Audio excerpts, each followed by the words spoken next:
सास बहू का झगड़ा। अनामिका की सास पुष्पा अपनी बहू को कुछ खास पसंद नहीं करती थी और इसीलिए दोनों सास बहू में आए दिन झगड़ा होता रहता था। सास बहू के झगड़े के चक्कर में अनामिका के पति मोहित की जिंदगी मुश्किल में पड़ गई थी। बेचारा बार बार माँ और बीवी के झगड़े को सुलझाता ही रहता था, लेकिन दोनों समझने का नाम नहीं लेती थी। वैसे तो सब कुछ ठीक ठाक चल रहा था, लेकिन एक दिन अनामिका और पुष्पा के अंदर जोरदार झगड़ा हुआ और बात कुछ इस तरह थी। बहू, मैंने तुम्हें कल अपनी एक साड़ी धोने के लिए दी थी। हाँ मम्मी जी, वो साड़ी धोकर मैंने आपकी अलमारी में रख दी है। उसी की बात कर रही हूँ मैं। जरा देख तो, इस साड़ी को देखकर किसी भी तरह से लगता है कि धुली हुई है। अरे मम्मी जी, मैंने आपकी साड़ी वॉशिंग मशीन में अच्छे से धोकर सुखाकर आपकी अलमारी में तह बनाकर रखी थी। आपके तो नखरे खत्म नहीं होते। अरे कैसे बात कर रही है मुझसे? मेरे नखरे? अरे मोहित, जरा ये देख तो, ये साड़ी धुली हुई लग रही है क्या? अरे मम्मी, जब अनामिका कह रही है कि उसने साड़ी धोई थी तो मान लो ना। हर बात पर झगड़ा करना जरूरी है क्या? क्या है ना मोहित, तुम्हारी माँ को तो मेरे हर काम में नुस्ख निकालने की आदत पड़ गई है। जब तक दो चार खरी बोली सुना नहीं लेती ना, इनका दिन नहीं निकलता। अरे चुप कर मुझे जवाब देती हो। एक तो गंदे कपड़े उठाकर अलमारी में रख दिए, ऊपर से कैंची की तरह कचर कचर बोली जा रही हो। अब तो समझ में नहीं आता क्या? मैंने साड़ी धोकर रखी थी, तो फिर इतनी गंदी क्यों लग रही है? मुझे क्या पता मम्मी जी। आप इस पर इस तरह तेल और घी के चिकनाई के दाग लगाकर लाएंगी तो ये मेरी जिम्मेदारी थोड़ी ना है। अरे तो हाथ से धोना चाहिए था ना। मैं आपकी बहू हूँ, नौकरानी नहीं जो एक कपड़ा रगड़ रगड़ कर हाथ से धो दूंगी। आपको पहननी है तो पहनिए, नहीं तो रख दीजिए। तुझे तो मैं अच्छी तरह बताऊंगी। मुझे जवाब देती है। एक दिन सुबह के वक्त, अरे अनामिका, मेरी व्हाइट शर्ट कहाँ है? आज ऑफिस में बहुत बड़ा प्रेजेंटेशन है और मुझे वो व्हाइट शर्ट पहन कर जाना है। मुझे पता है, आपने मुझे 2 दिन पहले ही बता दिया था और आपकी शर्ट मैंने धोकर अच्छी तरह आयरन करके अलमारी में लगा दी है। जाइए वहाँ से ले लीजिए। अनामिका, ये तुमने क्या किया? ये देखो, शर्ट पर लिपस्टिक का दाग लगा हुआ है और ये तो एक जगह से जल भी गई है।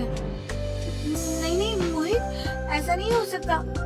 मैंने तो तुम्हारी शर्ट ठीक से इस्त्री करके अलमारी में लगाई थी। तो फिर ये जल कैसे गई? अपने आप अलमारी में लटके लटके थोड़ी ना जल जाएगी। मोहित, मुझे अच्छी तरह याद है। देखो, अपनी गलती को छुपाने की कोशिश मत करो। और अगर शर्ट जल भी गई थी तो तुम्हें पहले बताना चाहिए था ना। मैं नई शर्ट लेकर आ जाता। अब ऐन वक्त पर शर्ट कहाँ से लेकर आऊं? प्रेजेंटेशन तो सब खराब हो जाएगा। अरे बेटा, क्यों परेशान होता है? ये देख, मैंने तेरे लिए पहले से ही एक नई व्हाइट शर्ट ला कर रखी है। आप मेरे लिए व्हाइट शर्ट क्यों लेकर आए? अरे मुझे पता था तेरा प्रेजेंटेशन होने वाला है और अपने इस बहू पर तो मुझे बिल्कुल भी भरोसा नहीं। क्या पता मेरी साड़ी की तरफ तेरी शर्ट भी जल्दी करके रखती थी और देख वही हुआ ना। बेटा, सारी टेंशन छोड़ और ये नई शर्ट पहन कर जा। थैंक यू मम्मी, आज तो आपने बचा लिया मुझे। कुछ दिनों के बाद, अरे अनामिका, जानती हो ऑफिस में मेरा जो दोस्त है ना अमर, आज उसका बर्थडे है और उसे तुम्हारे हाथ का चॉकलेट केक बहुत पसंद है। थोड़ा सा बनाकर टिफिन में रख दो ना प्लीज। हाँ हाँ क्यों नहीं, मैं बहुत अच्छा केक बनाकर आपके दोस्त के लिए रख दूंगी। तुम्हारे हाथ का खाना खाकर तो वैसे ही मेरे ऑफिस के सारे लोग इतनी तारीफ करते हैं, क्या बताओ। आप प्लीज एक अच्छा सा केक और बना दो, मेरी तो ऑफिस में शान बढ़ जाएगी। अनामिका केक बनाने के लिए रख देती है। पुष्पा चुपचाप जाकर उस पर ढेर सारा नमक डाल देती है। देख अमर, तेरी भाभी ने तेरे लिए चॉकलेट केक बनाकर भेजा है, तुझे बहुत पसंद है ना? यार, तू बहुत किस्मत वाला है। भाभी इतना अच्छा खाना बनाती है, साथ में केक भी। वैसे भाभी को थैंक यू बोलना। थैंक यू बाद में, पहले तो ये केक खा कर देख।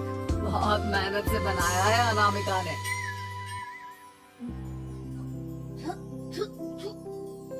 अरे यार, इस केक में तो बहुत सारा नमक है।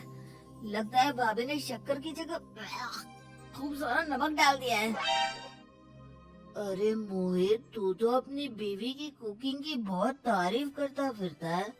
जरा पूछना अपनी बीवी से, केक में नमक कब से डलने लग गया। क्या यार, तुझे भी मेरा ही जन्मदिन मिला था बिगाड़ने के लिए।